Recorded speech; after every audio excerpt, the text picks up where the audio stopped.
toutes et tous, soyez les bienvenus donc à bord de Radio Web Passion. Nous sommes ici dans le stand au pied d'un très bel ouvrage qui est le château de Chevilly. Nous sommes dans les parcs du château. Nous avons été invités par nous avons été invités à faire cette belle manifestation avec notre maître des lieux, le baron, monsieur Didier Bazadequet.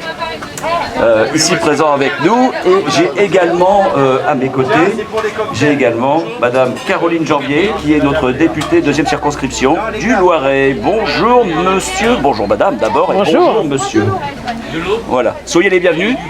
Merci, on est ravis d'être là. Et écoutez, alors moi je suis super heureux, comme disait notre amie Patrice à l'instant, on a un cadre idéal. On a un cadre idéal, on a un temps magnifique. Et j'aimerais savoir un petit peu, est-ce qu'on s'en va pas à la fin de ce confinement? Est-ce que ça sent pas les portes de la liberté, Caroline Janvier? Ah si, on sent que les gens sont contents de sortir, sont contents de se revoir. Et tout simplement de profiter du vide-grenier, des activités et des beaux lieux comme ce magnifique château. Donc oui, ça fait plaisir et je crois que tout le monde attendait ça depuis bien longtemps. En tout cas, ici nous avons en tout cas un public extraordinaire. Hein. Alors, tout ça n'aurait pas été peut-être possible si d'abord on a déjà le soutien de la municipalité de Chevilly pour que cette manifestation puisse se faire, puisque malgré tout c'est un lieu privé mais c'était aussi un lieu public, mais c'est surtout avec le bon vouloir de notre maître des lieux, monsieur Bazadequet. Je ne souhaite pas rectifier un petit peu le tir, mais le lieu déjà, pour le passé historique, c'est un lieu qui dépend plus de la communauté de communes que uniquement de la commune de Chevilly, compte tenu du fait que le domaine du château de Chevilly est inscrit aussi bien sur Cercotte que sur Gilly. Donc on a eu aussi le concours quand même, de M. Thierry Bracmont, qui contrôle aussi certains agissements dans le cadre pour éviter toute propagation, continuité de la pandémie. Donc c'est très sérieux, c'est le maire de Cercotte, le maire de Gilly aussi, parce qu'il y a des parcelles qui sont sur la mairie de Gilly, et bien entendu, comme vous l'avez dit, le maire de Chevilly, qui vous a donné un certain feu vert. Mais je tiens aussi quand même à remercier le président de votre association, Arnaud Laboucari, qui est un, dirais-je, très bon diplomate. Donc, ce qui a permis de pouvoir préserver une partie de l'électivité qu'on avait prévue aujourd'hui, c'est-à-dire le salon de la brocante. Parce que, madame la députée, il y avait aussi derrière une présentation de 100 voitures américaines, et il y avait à l'intérieur de la partie des communs, la partie 17e, la présentation de la rétrospective de Johnny Hallyday, avec un concours de musique rock et un support photographique à la hauteur. Mais ça ne nous a pas été autorisé. Voilà, sur la partie présentation globale du domaine et des activités du domaine. Je vous passe la parole. Voilà, vous avez tout à fait dit les bons mots, exactement. Je pense qu'il y a beaucoup de monde qu'on peut remercier, et puis on peut remercier surtout tous nos visiteurs, parce que c'est important. Sans eux, il n'y a pas de brocante, puis sans vendeur évidemment. Forcément, il n'y a pas de brocante non plus. Caroline Janvier, est-ce que ça y est, est-ce qu'on va vers le bon? Est-ce que cette pandémie, est-ce qu'on pourrait dire, est-ce que c'est terminé? Alors, complètement terminé, je ne suis malheureusement pas en mesure de vous le dire. En tout cas, on va vers une période qui va être effectivement où nous allons être plus libres de nos mouvements, avec évidemment un certain nombre de conditions, et pour le moment on doit continuer à porter le masque. Il faut évidemment aussi que chacun se fasse vacciner, puisqu'on sait que c'est le vaccin qui nous permettra de retrouver une liberté totale. Donc je crois qu'on va vers un été qui sera en effet beaucoup plus libre et qui nous permettra de reprendre nos activités, de retrouver nos proches, de découvrir aussi de nouveaux coins de France.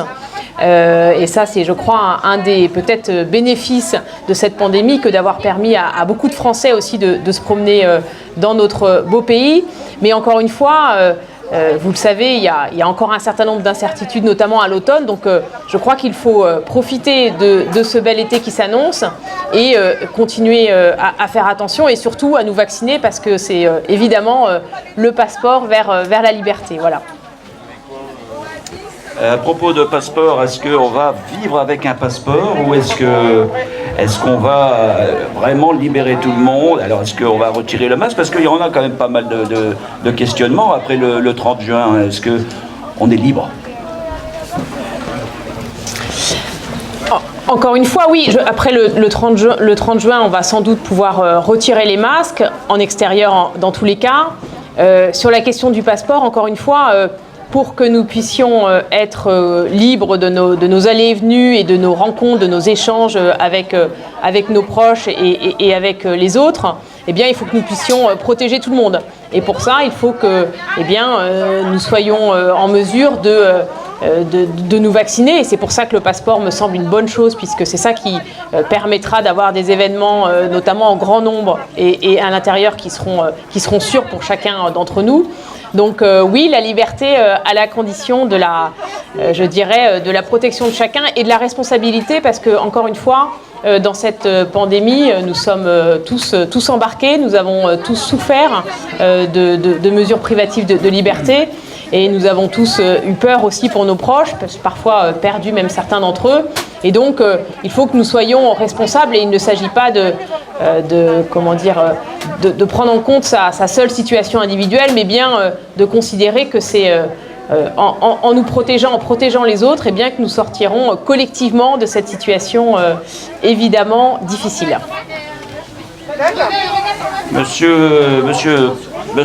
Monsieur Bazaquet, oui, c'est pas évident, je tiens deux micros à la fois, alors je suis un peu perdu. Je voulais revenir sur votre lieu. Est-ce que vous pouvez nous parler un peu de votre château? Quelle année? Et puis, il a quand même une grande prestance, je veux dire, au statut, au niveau en France de tous les châteaux. Bien, deux parties très distinctes pour tout le monde qui est là, le cas échéant, et qui peut voir derrière les grilles des douves le château. Partie ouest, 17e siècle, ayant appartenu au marquis de Silhouette, qui faisait partie des fermiers généraux, qui est tombé en disgrâce. C'est le fait qui l'a poussé donc à céder le château. Et il est tombé en disgrâce, c'est une petite boutade, mais c'est la vérité, parce qu'il avait voulu augmenter les impôts. Alors si je peux me permettre, je ne sais pas s'il y a encore beaucoup de gens qui devraient tomber en disgrâce ou pas actuellement, mais enfin bon, voilà. Ceci mis à part, il a vendu au marquis de Sipierre, qui lui aussi faisait partie des fermiers généraux. Et le marquis de Sipierre a agrandi toute la partie 18e. La partie 18e, c'est celle qui est située donc à l'est de la partie 17e et que vous voyez à partir donc des stands qui sont installés actuellement au sud du domaine et des douves. Non seulement il a agrandi le domaine, la partie 18e pour le bâti, mais en plus il a agrandi le terrain, la propriété, le domaine jusqu'à 4274 hectares. C'est devenu la 5e propriété privée de France. Pour ceux qui sont de la région, le domaine au sud, c'est Sercotte, Athenay-Sercotte. À l'est, Montchêne.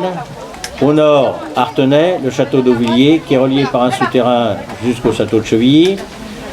Sougy. Et à l'ouest, Gilly. Soi-disant aussi, là mais j'ai jamais contrôlé, relié par un souterrain entre le château de Chevilly et Gilly. Voilà pour pour l'importance du domaine. Cadastré, 4e propriété cadastrée à l'époque par les frères Cassini. Ensuite, il a fait venir l'architecte paysagiste Jamin, qui venait de Versailles, Bon, j'en étais pas certain, mais il y a 2 ans, j'ai reçu la responsable de l'ordonnancement des parcs et jardins du château de Versailles qui m'a confirmé, et c'était pour ça qu'elle était venue visiter le château de Chevilly, pour voir ce qu'avait fait donc cet architecte qui s'appelait Jamin.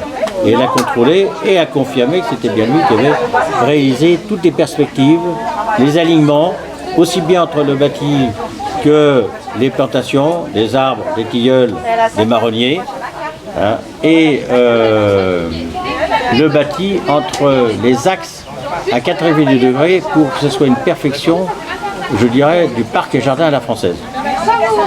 Voilà un peu l'emblème de l'aspect extérieur du château de Chevilly.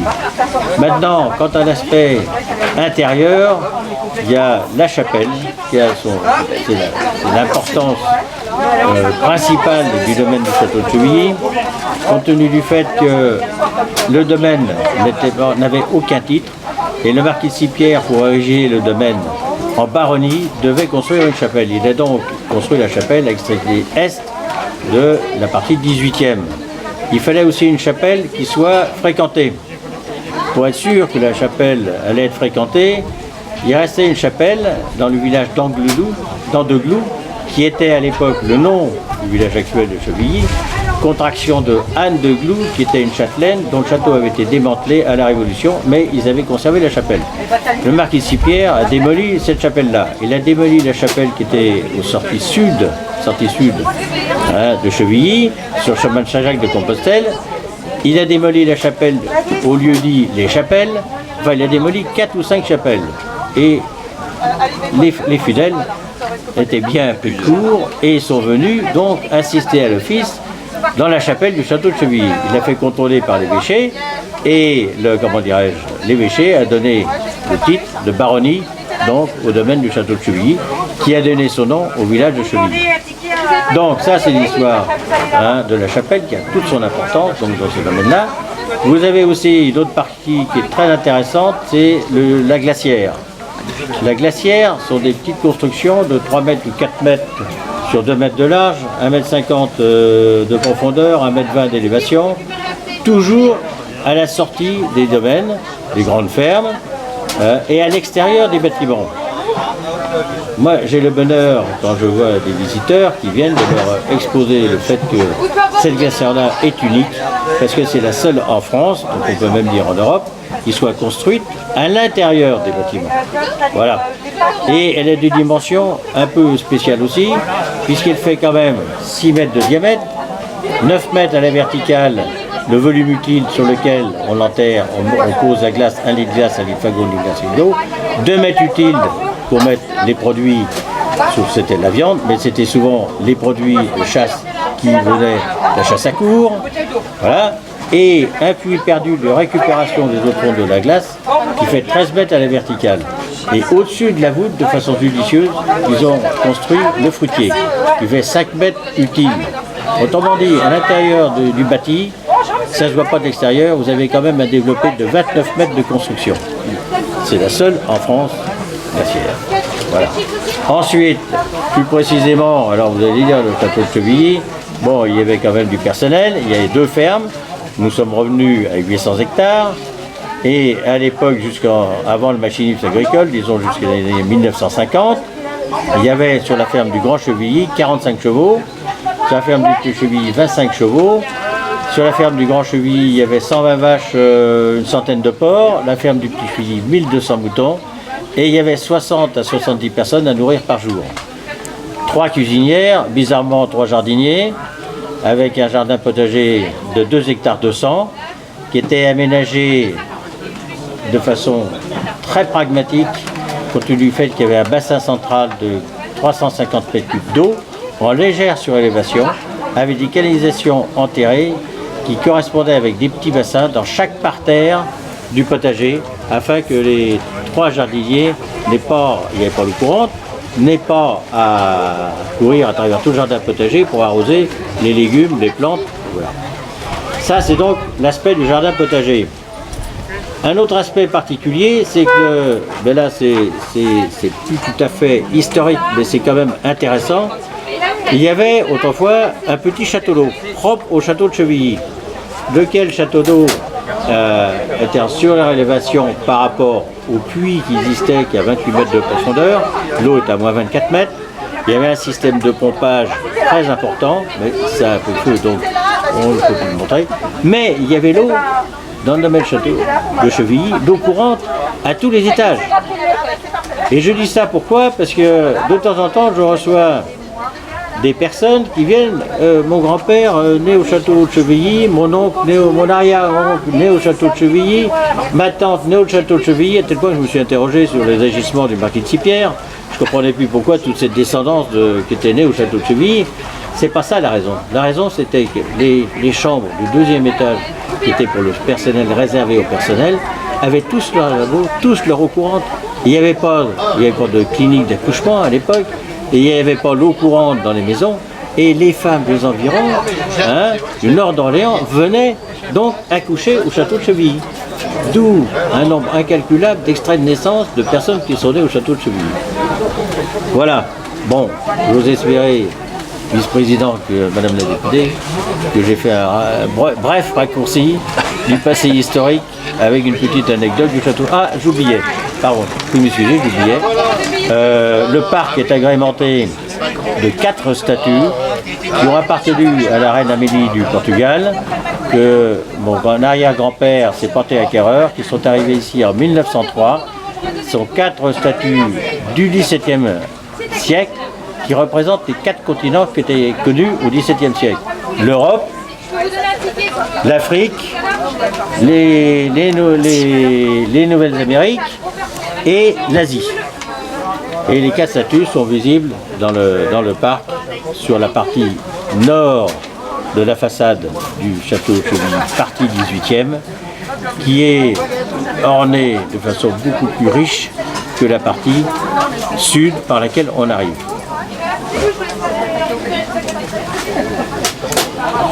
Merci pour cette belle page d'histoire. De l'histoire d'ailleurs, j'en reviens dessus parce que j'ai vu il y a 5 ans, on avait les inondations ici.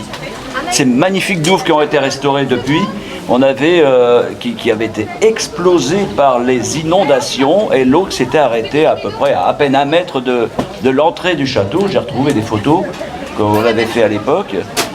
C'est quelque chose d'extraordinaire. Est-ce qu'aujourd'hui, on peut encore retrouver ça? Caroline Joly, est-ce que vous pensez qu'aujourd'hui, on a évolué suite à cette crue qu'on a eue partout en France, on peut dire?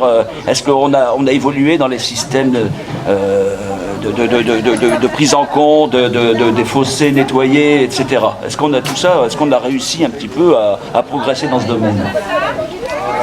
Alors oui, bien sûr, il y a des analyses qui ont été faites et je crois qu'on sera en plus grande capacité d'anticipation de prochains événements. Maintenant, l'aménagement du territoire, c'est quelque chose qui se fait au long cours. Et donc, et notamment avec un certain nombre d'outils comme les PLU, maintenant les PLUI. Et donc, c'est tous ces outils-là qu'il faut revoir et sur lesquels il faut mieux prendre en compte ce risque-là, couplé avec évidemment l'aléa climatique. Donc malheureusement, je ne crois pas qu'on puisse considérer aujourd'hui qu'on est à l'abri de ce type d'événement.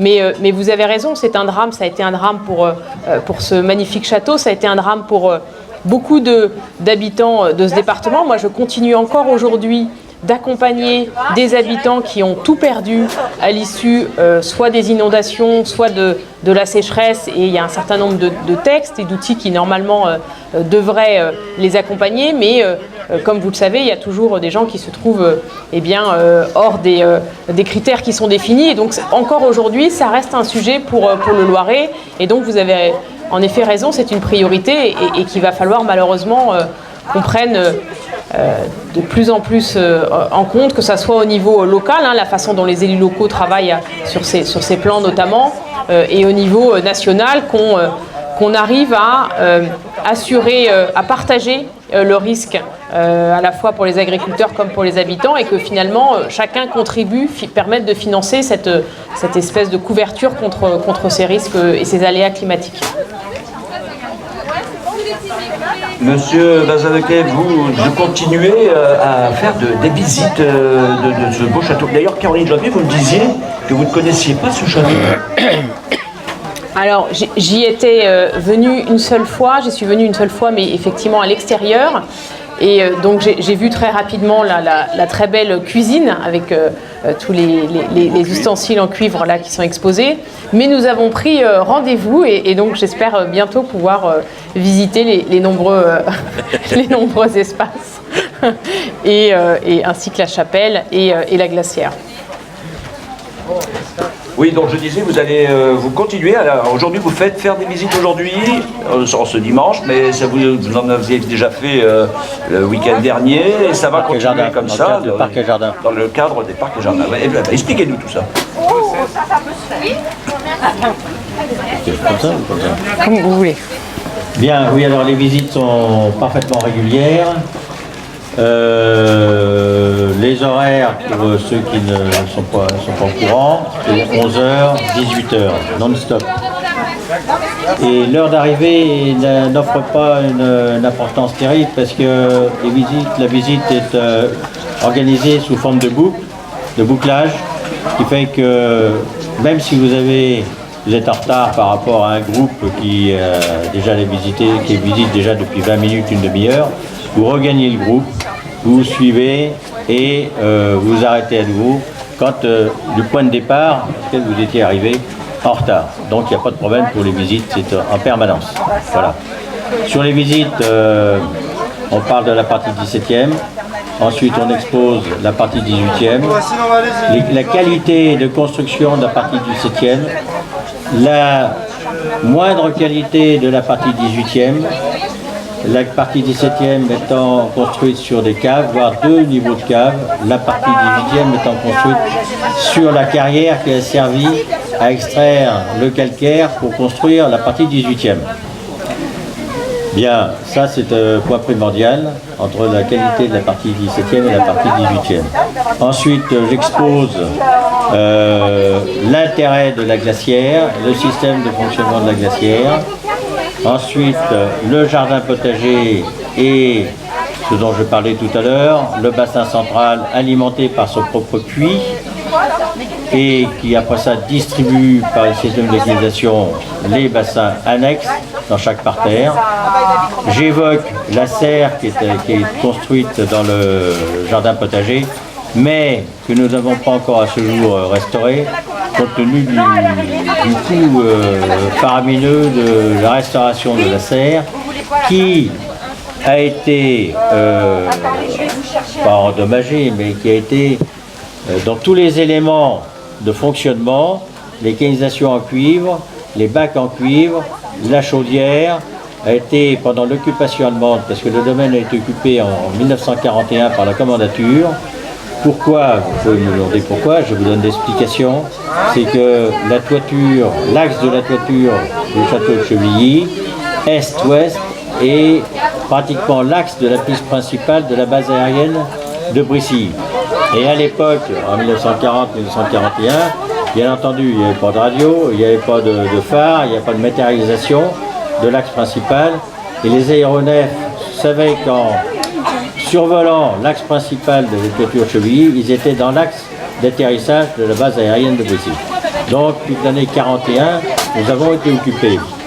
Heureusement, le maire de Chevilly, famille Darblay, à l'époque, a eu la bonne idée de faire retirer tous les cuivres, l'argenterie, la porcelaine du château de Chevilly avant de donner les clés à la commandature.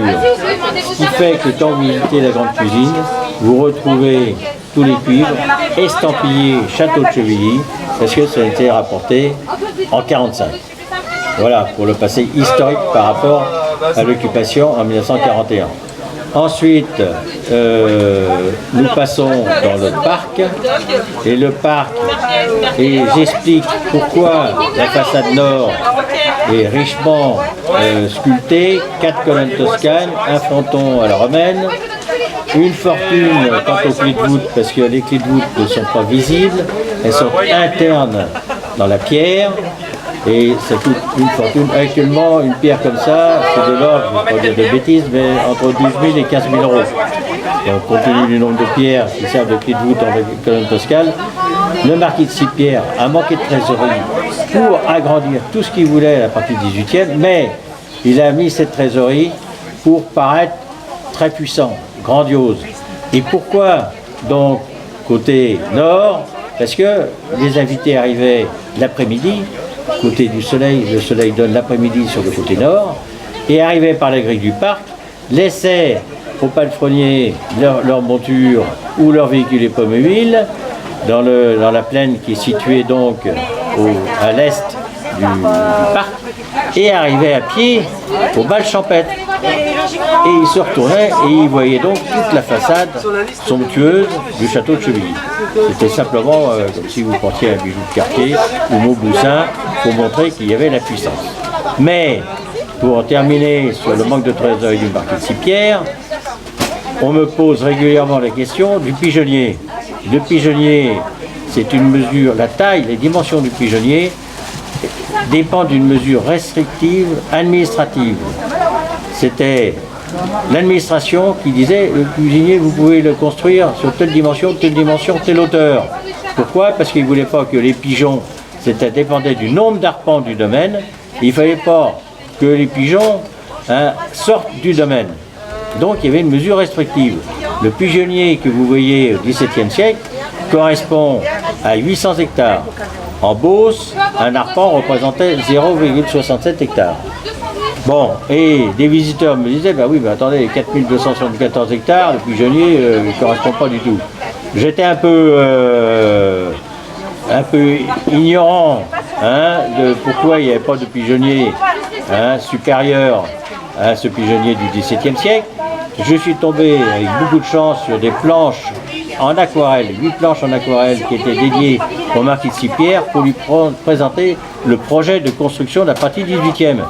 La 7e planche, c'était la construction du pigeonnier, 11 mètres de haut, et qui n'a jamais été construit. Et derrière les remises de la partie 17e, il y avait donc d'autres éléments, d'autres bâtis qui étaient projetés, qui représentaient 78 box pour les chevaux, jamais construits non plus. Donc, on suppose qu'il a quand même manqué énormément de trésorerie. Voilà l'exposé que, en principe, je donne aux visiteurs. Avec quelques petites anecdotes aussi, mais je ne les soutiendrai pas ici. Madame la députée étant présente, mais, des choses à ne pas raconter.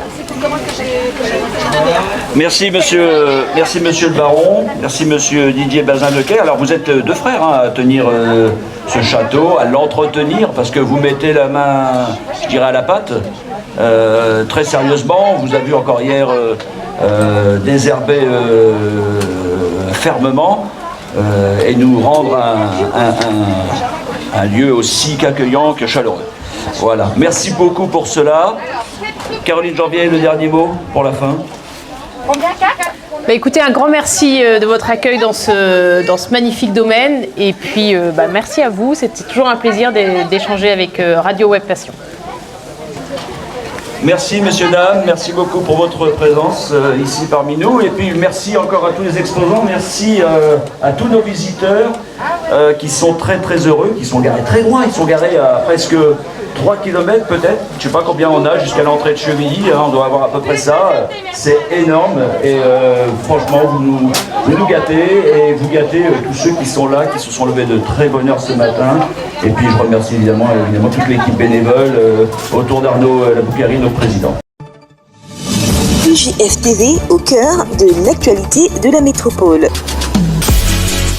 Suivez-nous 24h sur 24. 24h sur 24. Pour ne rien rater, téléchargez notre application UGF TV sur Google Play ou allez sur notre site ugftv.net pour suivre l'actualité en direct.